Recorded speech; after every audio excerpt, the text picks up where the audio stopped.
अगर कोई object simple harmonic motion show कर रहा है तो फिर उस ऑब्जेक्ट का मैक्सिमम और मिनिमम स्पीड कितना होता है और वो कहां पर होता है, ये आज का मुद्दा है।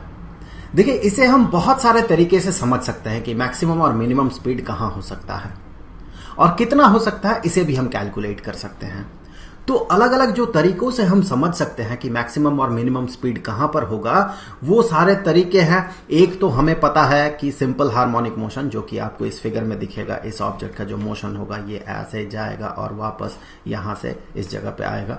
तो इस सिंपल हार्मोनिक मोशन को हम एक सर्कुलर मोशन के प्रोजेक्शन के तौर पे देख सकते हैं। अगर इसी के मोशन को हम अलोंग द डायमीटर प्रोजेक्ट करें तो फिर जो मोशन हमें इस डायमीटर में दिखेगा वही मोशन होगा सिंपल हार्मोनिक मोशन। इस पे हमने इससे पहले एक वीडियो में बात किया था काफी डिटेल्स में। थोड़ा बहुत इस वीडियो में भी हम उस पर चर्चा करेंगे कि कैसे इसका प्रोजेक्शन होगा।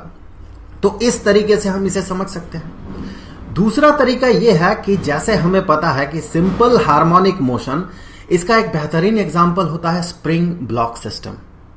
आप एक ब्लॉक को एक स्प्रिंग के साथ बांध दें और स्प्रिंग के दूसरे एंड को आप रिजिडली फिक्स्ड कर दें, किसी वॉल के साथ फिक्स्ड कर दें। अब आप ब्लॉक को खींचे और छोड़ दें। ये जो मोशन एग्जिबिट करेगा ये होगा सिंपल हार्मोनिक मोशन। तो फिर देखिए, इस ब्लॉक का स्पीड कहां पर मैक्सिमम और कहां पर मिनिमम होगा। अगर आपको याद है, वर्क एनर्जी पावर, इस चैप्टर में हमने इस तरह के सिचुएशन पे बात किया था। हमने देखा था कि कहां पर स्पीड सबसे ज्यादा होगा और कहां पर स्पीड सबसे कम होगा। देखिए, जब आप खींच रहे हैं ब्लॉक को तो स्प्रिंग एलोंगेटेड हुआ। अब आपने छोड़ दिया, ये ऑब्जेक्ट जाएगा, मीन पोजीशन को पार करेगा और फिर एक्सट्रीम एंड तक पहुंच जाएगा दूसरे एंड में। तो स्प्रिंग अब कंप्रेस्ड हो गया सबसे ज्यादा। तो आप अगर कंजर्वेशन ऑफ एनर्जी के तौर पे देखते हैं तो आप ये पाएंगे कि जब सबसे ज्यादा स्ट्रेच्ड है स्प्रिंग या सबसे ज्यादा कंप्रेस्ड है तो स्प्रिंग में पोटेंशियल एनर्जी सबसे ज्यादा होगा। तो काइनेटिक एनर्जी वहां पर सबसे कम होना चाहिए। तो काइनेटिक एनर्जी सबसे कम कितना होगा? 0 होगा। ये हम और एक दूसरे तरीके से भी समझ सकते हैं, क्योंकि देखें, मोशन, जब ऑब्जेक्ट अपना मोशन का डायरेक्शन चेंज कर रहा है, ये ब्लॉक अपना मोशन का डायरेक्शन चेंज कर रहा है, कब कब कर रहा है? जब स्प्रिंग कंप्लीटली कंप्रेस्ड हो गया, अब ये ब्लॉक उल्टे तरफ मूव करेगा। और जब स्प्रिंग कंप्लीटली स्ट्रेच्ड हो गया, अब ब्लॉक दूसरे तरफ मूव करेगा। तो इन दो सिचुएशंस में चूंकि ये अपना मोशन को चेंज कर रहा है, उसका डायरेक्शन को चेंज कर रहा है, तो उस पॉइंट ऑफ टाइम में, उस पॉइंट में उसका जो मोशन होगा वो 0 होना चाहिए। दैट मीन उसका जो स्पीड होगा वो 0 होना चाहिए। तब जाके वो चेंज कर सकता है अपने मोशन के डायरेक्शन को। तो वहां पर काइनेटिक एनर्जी जो होगा वो 0 होगा। तो यहां इस फिगर में अगर हम देखते हैं, इस मोशन को अगर हम देखते हैं, ये वाला जो सिंपल हार्मोनिक मोशन एग्जिबिट कर रहा, तो ये कुछ ऐसे जाएगा और यहां रुक के अपना डायरेक्शन चेंज करेगा और ऐसे आएगा, फिर ऐसे जाएगा। सो इन जगहों पे, एक्सट्रीम जगहों पे इसका जो स्पीड होगा 0 होगा और यहां जब ये मीन पोजीशन को क्रॉस करेगा तो इसका स्पीड सबसे ज्यादा होगा। क्यों होगा इसका स्पीड सबसे ज्यादा? क्योंकि देखिए, जब ये मीन पोजीशन को क्रॉस करेगा, ये ब्लॉक बोले या जो भी ऑब्जेक्ट है वो, तो उस समय जो स्प्रिंग है वो सबसे कम एलोंगेटेड या कंप्रेस्ड होगा। मुझे कहना चाहिए एलोंगेटेड होगा ही नहीं, वो बिल्कुल भी एलोंगेटेड नहीं रहेगा, बिल्कुल भी कंप्रेस्ड नहीं रहेगा। तो फिर पोटेंशियल एनर्जी तो 0 हो गया इस सिस्टम का। तो पोटेंशियल एनर्जी 0 हुआ, इसका मतलब काइनेटिक एनर्जी मैक्सिमम होगा। तो उस पॉइंट ऑफ टाइम में उसका काइनेटिक एनर्जी सबसे ज्यादा होता है। That mean simple harmonic motion में बॉडी जब मीन पोजीशन को पार करता है तो उसका काइनेटिक एनर्जी सबसे ज्यादा रहता है, हेंस उसका स्पीड भी सबसे ज्यादा रहता है। एक बार इसी चीज को हम समझ लेते हैं कुछ ऐसे कि हमें पता है कि सिंपल हार्मोनिक मोशन जो है ये सर्कुलर मोशन का ही प्रोजेक्शन है। तो अब ऑब्जेक्ट यहां पर है, तो यहां सिंपल हार्मोनिक मोशन में ऑब्जेक्ट हमें यहां पर दिख रहा है। वैसे इसका जो प्रोजेक्शन होगा, इसका प्रोजेक्शन अगर आप अलोंग द डायमीटर देखते हैं इसी ऑब्जेक्ट का प्रोजेक्शन, तो आपको सिंपल हार्मोनिक मोशन दिखेगा। तो चलिए इसे मूव करते हैं। यहां से यूनिफॉर्म सर्कुलर मोशन है, कुछ देर बाद ये यहां पर पहुंच गया। जब ये यहां पर पहुंचेगा तो अलोंग द डायमीटर इसका प्रोजेक्शन का मतलब है आप यहां पर परपेंडिकुलर ड्रॉप करें और ऑब्जेक्ट जो है आपको यहां पर दिखेगा, यहां पर। तो आप कह सकते हैं यही ऑब्जेक्ट मूव करके यहां तक पहुंच गया है। उसी तरह से थोड़ी देर बाद ये मूव करते हुए और अलग पोजीशन में चला जाएगा, यहां पर चला गया। तो ये सिंपल हार्मोनिक मोशन जो है यहां पर इसका जो प्रोजेक्शन होगा, या फिर क्या सिंपल हार्मोनिक मोशन जो होगा जो कि सर्कुलर मोशन का प्रोजेक्शन है वो यहां पर होगा। दैट मीन ऑब्जेक्ट कहीं यहां पर दिखेगा। आप इस डायमीटर में देखें इसका मोशन कैसा हो रहा है ऑब्जेक्ट का। फिर कुछ देर बाद ये ऑब्जेक्ट जो है मूव करते हुए पहुंच जाएगा यहां पर, मूव करते हुए ये पहुंच गया यहां पर। तो इसका जो प्रोजेक्शन होगा ये प्रोजेक्शन कुछ ऐसा होगा, यहां से आप परपेंडिकुलर ड्रॉप करें, अब ये मीन पोजीशन में आ गया, सो ये यहां पर आ गया। सो इस तरह से हम यहां सिंपल हार्मोनिक मोशन को as projection of uniform circular motion देख सकते हैं। अब देखिए दो तीन चीजें जो कि चीजों को और क्लियर कर देगा कि कहां पर स्पीड सबसे ज्यादा होगा। अब हम क्या करते हैं, एक सर्टेन पीरियड ऑफ टाइम हम कंसीडर कर लेते हैं डेल्टा टी। ये डेल्टा टी कुछ भी हो सकता है। सो डेल्टा टी समय बाद ये ऑब्जेक्ट कहां पर हमें दिखेगा वो हम देखने वाले हैं। तो ऑब्जेक्ट डेल्टा टी समय बाद मान ले यहां पर दिखा, फिर से डेल्टा टी समय बाद ये ऑब्जेक्ट अब यहां पर दिखा, फिर से डेल्टा टी समय बाद ये ऑब्जेक्ट यहां पर दिखा। तो चूंकि समय बराबर है और यूनिफॉर्म सर्कुलर मोशन है तो एंगुलर वेलोसिटी ओमेगा सेम होगा, तो ये वाला जो आर्क लेंथ होगा ये बराबर होगा इस आर्क लेंथ के और वो बराबर होगा इस आर्क लेंथ के। दूसरे शब्दों में हम कह सकते हैं कि एंगल सबटेंडेड जो होगा यहां से यहां तक जाने में, फिर यहां से यहां तक जाने में, फिर यहां से यहां तक जाने में जो एंगल सबटेंड करेगा वो सारे बराबर होंगे।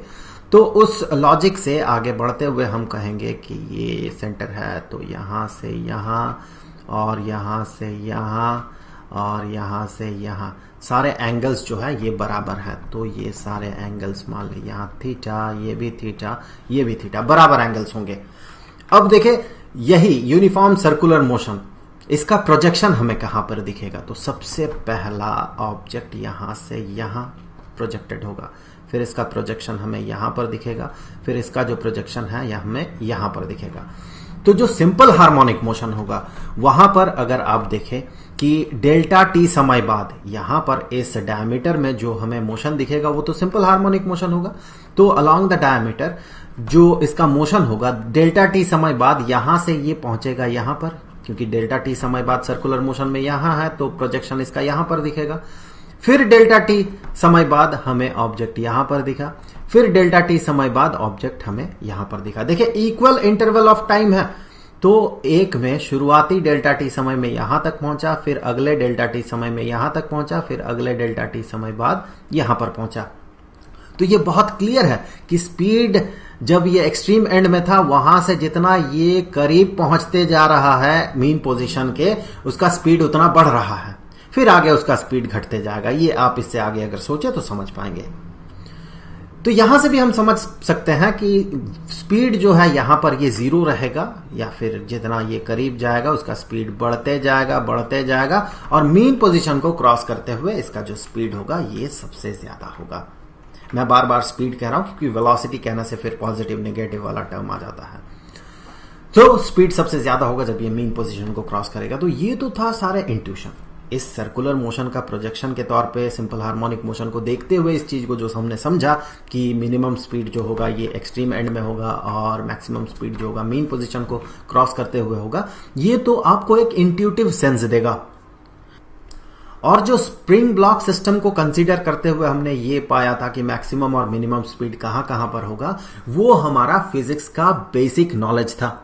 वहां पर हम अप्लाई कर रहे थे कंजर्वेशन ऑफ एनर्जी का फंडामेंटल्स, और हमारा एक और नॉलेज वहां पर हम यूज कर रहे थे कि स्प्रिंग जितना कंप्रेस्ड होगा उसमें पोटेंशियल एनर्जी उतना ज्यादा होगा।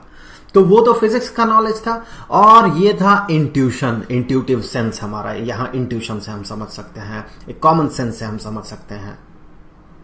पर क्या मैथमेटिकली हम इसी चीज को एक्सप्रेस कर सकते हैं? देखिए, क्योंकि आगे चल के आपको हमेशा मैथमेटिकल इक्वेशंस के साथ डील करना होगा, तो आपको जो मैथमेटिकल इक्वेशंस है डिस्प्लेसमेंट के लिए, वेलोसिटी के लिए और फिर एक्सेलरेशन के लिए, इनका जो मतलब है और इनका जो मतलब निकल के आता है इन सेंस ऑफ मैक्सिमम और मिनिमम स्पीड, वो भी आपको समझना होगा। तब जाके इन चीजों को आप बेहतर अप्लाई कर पाएंगे। तो अभी मुद्दा हमारा ये है, क्या मैं इस इक्वेशन से, इक्वेशन फॉर वेलोसिटी, इस इक्वेशन से ये पता लगा सकता हूं कि मैक्सिमम और मिनिमम स्पीड कहां कहां पर होगा? तो सबसे पहले इसे एक बार देख लेते हैं ये है क्या। ये v क्या है, किसी भी पॉइंट ऑफ टाइम में वेलोसिटी। यहां जो ये सिंपल हार्मोनिक मोशन एग्जिबिट कर रहा है तो किसी भी पॉइंट ऑफ टाइम में इसका जो वेलोसिटी होगा वो है v। तो यहां हमें मानना पड़ता है यहां time is equal to 0। So simple case है, इसीलिए हम ऐसा सिचुएशन कंसीडर कर रहे हैं कि एक्सट्रीम एंड में टाइम इज इक्वल टू 0। यहां से हम ऑब्जर्वेशन शुरू कर रहे हैं। अगर ऐसा नहीं होता तो यहां पर हमें कुछ और इंसर्ट करना होता, सिर्फ ओमेगा टी हम नहीं लिख सकते थे। क्या इंसर्ट करना होता ये तो मैं अभी नहीं बताऊंगा, ये आगे के वीडियोस में हम देखेंगे। तो फिलहाल ये सिंपल केस है। तो time is equal to 0, object यहां पर है, मान ले time is equal to T. So time is equal to T. यहां पर इस t समय में इसका जो वेलोसिटी होगा, इस डायरेक्शन, इस वेलोसिटी को आप कह सकते हैं ये होगा omega negative omega a into sine of omega T.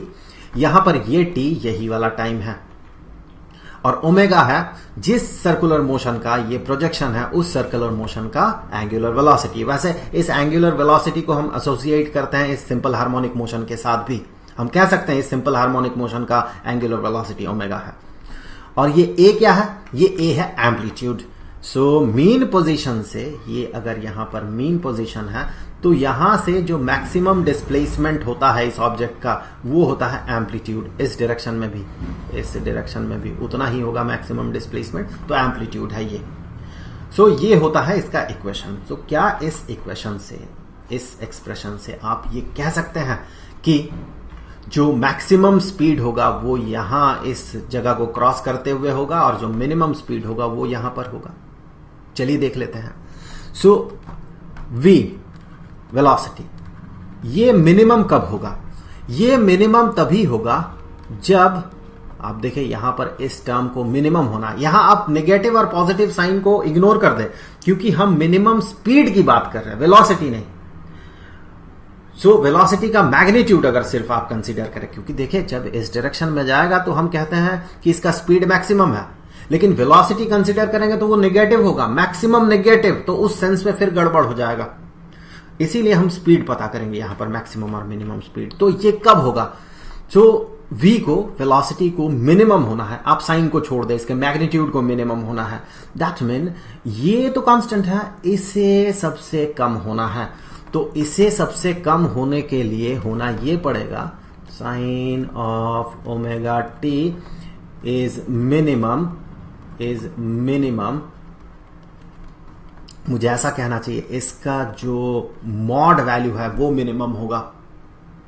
That mean हमें तो पता है sine of omega T, sine of any angle is minimum when it is at omega T का वैल्यू जब होगा 270 डिग्री और मिनिमम वैल्यू इसका होता है -1, पर हम वो कंसीडर नहीं करेंगे।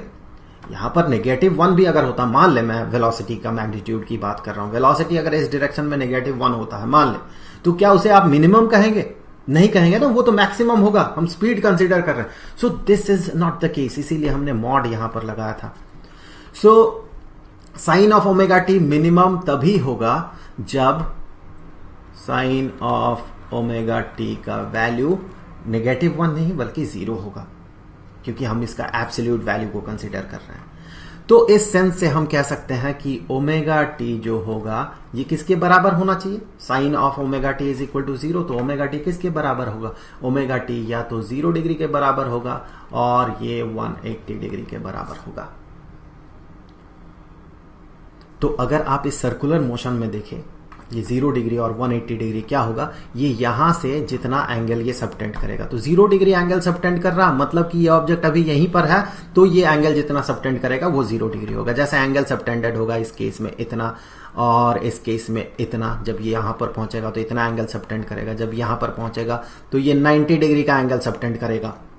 सो इस तरह से हम कह सकते हैं 0 डिग्री का एंगल वो तभी सबटेंड कर सकता है जब यहीं पर वो रहे। तो यहां पर जब वो रहेगा उसका प्रोजेक्शन तो यहां पर दिखेगा हमें। सो यहां पर हो गया इसका मिनिमम स्पीड, स्पीड मिनिमम। और 180 डिग्री जब होगा ओमेगा टी, ओमेगा टी मतलब क्या है, ओमेगा अगर एंगुलर वेलोसिटी है और इसके साथ अगर टी को मल्टीप्लाई कर देते हैं तो आपको मिलेगा एंगल सबटेंडेड, एंगुलर डिस्प्लेसमेंट आप कह सकते हैं। सो जब ये 180 डिग्री होगा दैट मीन इसे इतना एंगल सबटेंड करना है, तो ऑब्जेक्ट को यहां से घूमते हुए सर्कुलर मोशन में यहां तक पहुंच जाना है। तो इसका प्रोजेक्शन हमें कहां पर दिखेगा? इसका प्रोजेक्शन हमें यहां पर दिखेगा। इस डायमीटर में देखें तो यहीं पर दिखेगा इसका प्रोजेक्शन।